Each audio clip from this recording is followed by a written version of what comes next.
5 conseils de millionnaires tirés de la Bible. Alors, cette vidéo est vraiment particulière et se distingue du style de vidéo que j'ai l'habitude de tourner. Mais j'étais en train de lire la Bible avec ma fille et on lisait notamment le Proverbe 30, des versets 24 au verset 30. Et je me suis dit tout simplement, waouh, tout entrepreneur, toute personne qui veut réussir, vraiment doit écouter ce genre de message. Si tu es passionné, de développement personnel, j'aimerais que tu saches que ceci te concerne également parce que la majorité des vérités du développement personnel sont également tirées de la Bible. Alors reste jusqu'à la fin parce que je suis sûre que cette vidéo va te bénir.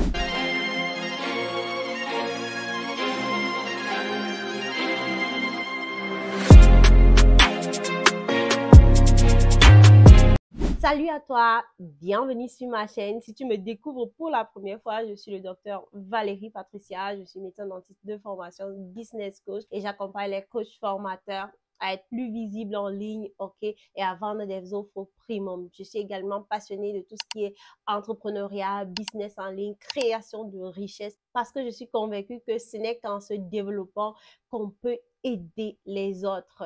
Alors, ceci dit, let's go!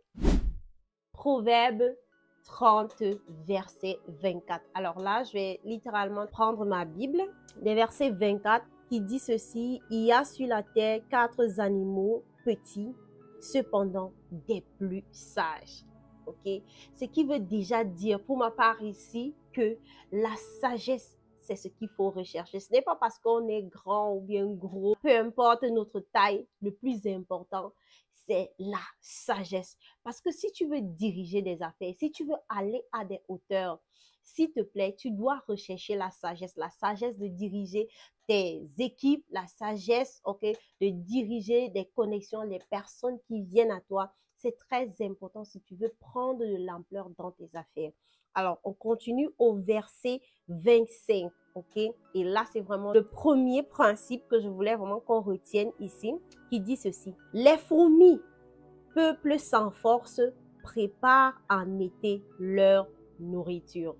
Alors, j'aimerais te dire ici que si tu es une personne sage, alors tu dois savoir que en été, c'est-à-dire en temps d'abondance, en temps favorable, parce que quand on compare l'été, par exemple, à l'hiver, l'été, c'est un moment où c'est plus relax, voilà, le temps est plus favorable, que ce soit pour sortir, que ce soit pour travailler, que ce soit pour amasser de la richesse. Pendant l'été, tu dois te comporter comme la fourmi. La fourmi amasse pendant l'été et elle fait des réserves pour les jours difficiles. Parce qu'elle sait que pendant l'hiver, il fait froid, elle ne pourra pas sortir. C'est la même chose dans ta vie, en fait, que lorsque tu es dans une période où tu gagnes abondamment, fais des économies. Parce que tu ne sais pas de quoi sera fait demain. Quand le vent, la tempête ou bien la neige viendra demain, il faudra que tu sois préparé. Et donc, gère bien ton argent, fais des économies. Le deuxième principe qu'il faut retenir ici: les damans, peuple sans puissance, placent leur demeure dans les rochers.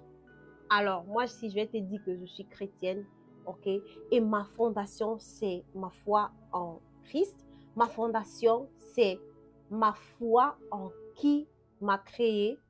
Et je sais que ça peut peut-être heurter certaines personnes, mais peu importe ce à quoi tu crois aujourd'hui, tu dois avoir une vie spirituelle dans tous les cas. Tu ne peux pas tenir dans cette vie si tu n'as pas de vie spirituelle. Si tu te pavanes juste sans fondement, sans avoir vraiment un appui, quelque chose qui peut te permettre de continuer à garder la foi, d'avoir une fondation solide, quelque chose sur lequel tu t'appuies pour avoir la force d'avancer, de faire face à l'adversité, quel que soit ce que tu traverses, que tu puisses tenir tête. Parce que si aujourd'hui tu n'as pas de vie spirituelle, ça veut dire que la moindre difficulté va venir et t'abattre en fait. Le moindre problème va arriver, tu auras des petits soucis dans ton activité, tu auras des petits soucis que ce soit avec tes collaborateurs ou des clients, et tu seras très porté facilement à abandonner parce qu'en fait, tu n'as pas de roc solide sur lequel tu t'appuies.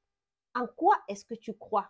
Moi, je crois en Dieu, comme je l'ai déjà dit. Toi, tu peux peut-être croire à, je sais pas, Allah ou bien l'univers, peu importe en quoi tu crois, mais tu dois avoir cette fondation-là qui te permet de t'accrocher et de croire, même pendant les jours difficiles, que c'est également possible d'avancer et de faire face à cette adversité et de vaincre. Sinon, tu seras très porté facilement à abandonner.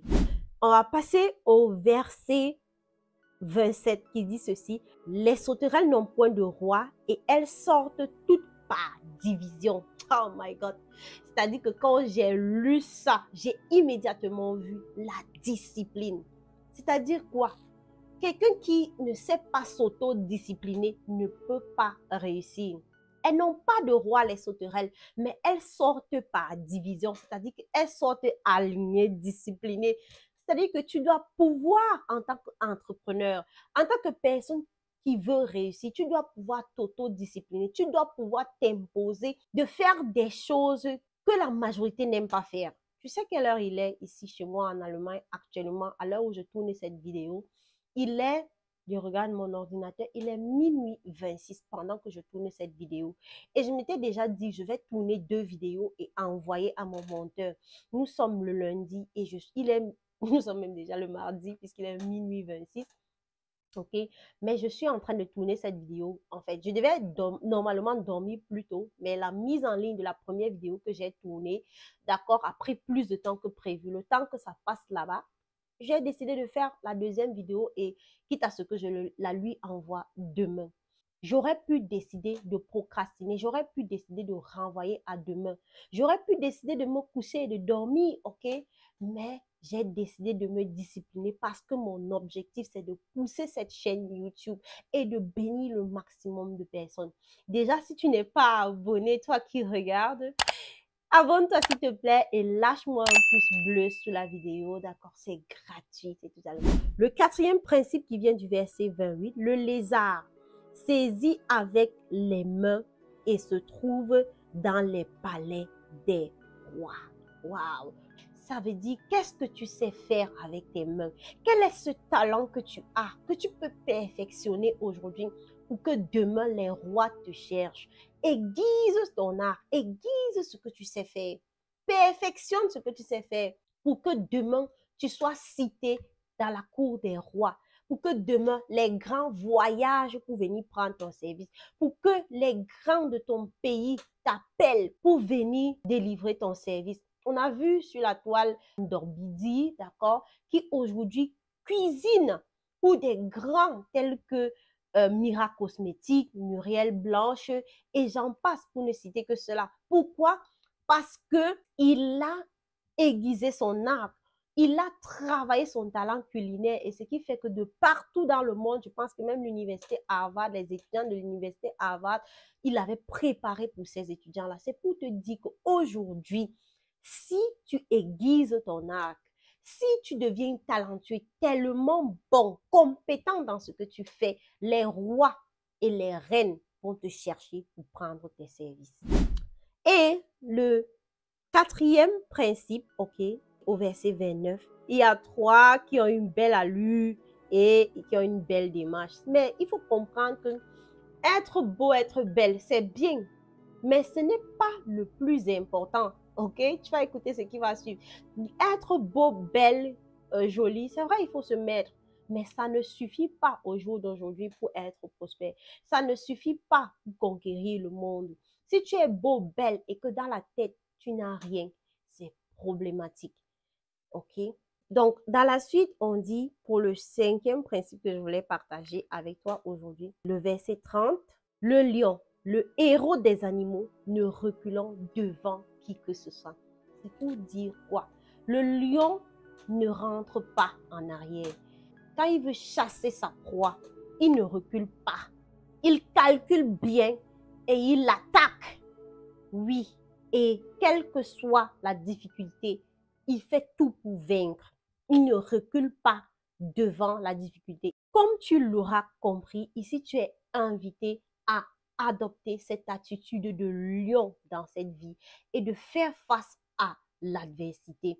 Et lorsque tu t'es fixé un objectif, de poursuivre ton objectif jusqu'à ce que tu l'atteignes. Oui, c'est ça l'attitude du lion. Et en toi sommeille un lion, en toi sommeille une lionne. Alors lève-toi aujourd'hui et va à la conquête de tes rêves. Quel que soit le projet que Dieu a mis en ton cœur, sache que c'est possible pour toi de le réaliser. Et Dieu t'a déjà donné toute la capacité de par ce courage naturel qu'il a mis en toi. Alors lève-toi et poursuis ton succès, car tu es appelé à l'abondance, tu es appelé à la prospérité. J'espère que cette vidéo t'aura béni. Partage cette vidéo avec quelqu'un, car tu ne sais pas, ok, le nombre de personnes que ça pourrait bénir. Et tu ne sais pas à quel point ça peut sortir une personne du gouffre. Alors, sois béni et je te dis à très vite pour la prochaine vidéo. C'était Dr. Valérie Patricia. À bientôt.